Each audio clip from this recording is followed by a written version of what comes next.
Hey everybody, predestined for joy here. You know how it is? You're fast asleep having that dream where George Clooney finally tells you the secret to his age-defying hair. And bam, it's 5 a.m. and your little bundle of joy is more awake than a squirrel on espresso. Let's be honest folks, those first few hours of the day can feel like a scene from a zombie movie. Except instead of brains, your toddler wants juice boxes and the TV remote. And you haven't even had your coffee yet. Well, fear not, my fellow sleep-deprived friends. I'm here to tell you, you are not alone. In this video, we're diving headfirst into the wonderful world of 5 a.m. wake-up calls, courtesy of those adorable little sleep terrorists we call toddlers. We'll cover why they do it and some tips and tricks I've learned along the way to make it all a little more survivable.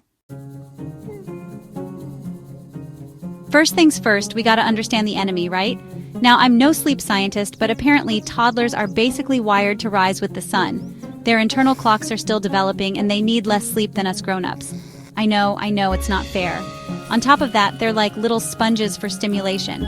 So that tiny sliver of sunlight peeking through the curtains, it's like a bat signal for toddlers, telling them it's time to party. And don't even get me started on birds chirping.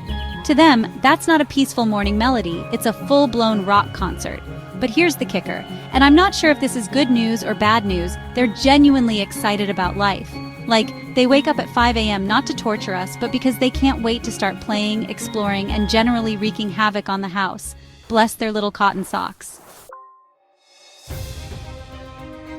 Okay, so we can't control the sun, believe me, I've checked. But there are a few things we can do to try and wrangle those sleep schedules. And the first one might surprise you. Put those little party animals to bed earlier. I know, it sounds counterintuitive, but trust me on this one. You see, when toddlers get overtired, they actually have a harder time falling asleep and staying asleep. It's like their little bodies go into overdrive, producing enough energy to power a small city. Start by shifting bedtime 15 minutes earlier for a few nights. Then, if you can handle it without losing your mind, push it another 15 minutes. Keep going until you find that sweet spot where they sleep in, well, until at least 5:15. Hey, a parent can dream, right? Alright, let's face it, sometimes even the best laid bedtime plans go awry. So, for those mornings when your little one is up before the rooster, you need a backup plan. And that, my friends, is where the 5 a.m. quiet zone comes in. Now, this isn't about banishing your child to their room at the crack of dawn. It's about creating a designated area where they can entertain themselves safely and, somewhat, quietly, while you try to remember what your name is. Think of it as a mini playhaven stocked with books, puzzles, building blocks, or any of those toys that buy you at least 5 minutes of peace.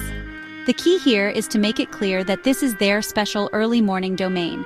You can even decorate it together with some fun, calming colors. Just whatever you do, avoid anything neon. You've been warned. Remember what I said about toddlers being drawn to light like moths to a flame? Well, this tip plays on that. We're talking blackout curtains, my friends. And when I say blackout, I mean blackout. These magical inventions are like kryptonite to a toddler's internal alarm clock. They block out every last ray of sunshine, tricking those little bodies into thinking it's still nighttime. And trust me, a dark room can work wonders in those pre-dawn hours. If you really want to go full-on Batcave, you can even get those blackout stickers for the windows. Just make sure you have a good system for remembering where you put everything once the sun actually does come up. Look, sometimes you have to pick your battles. And let's be honest, the 5 a.m. toddler wake-up call is a battle that's pretty hard to win. So my final piece of advice? Accept it. Embrace the chaos. And maybe, just maybe, find a way to enjoy it, or at least tolerate it. Instead of fighting it, plan for it.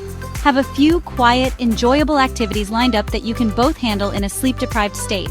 Maybe it's some gentle stretching, a little light reading, or even just cuddling on the couch with a warm drink.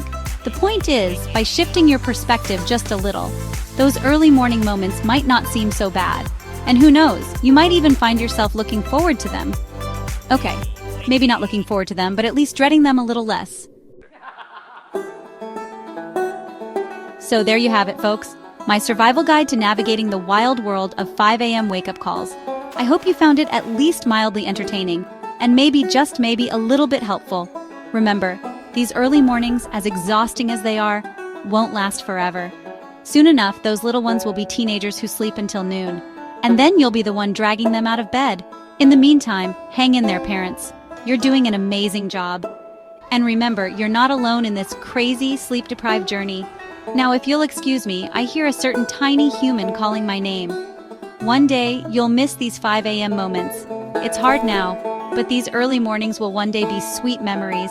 Hang in there, super parent. You're doing an amazing job. Someday, I'll actually miss this. Subscribe and like, and share your best 5 a.m. parenting survival tip in the comments.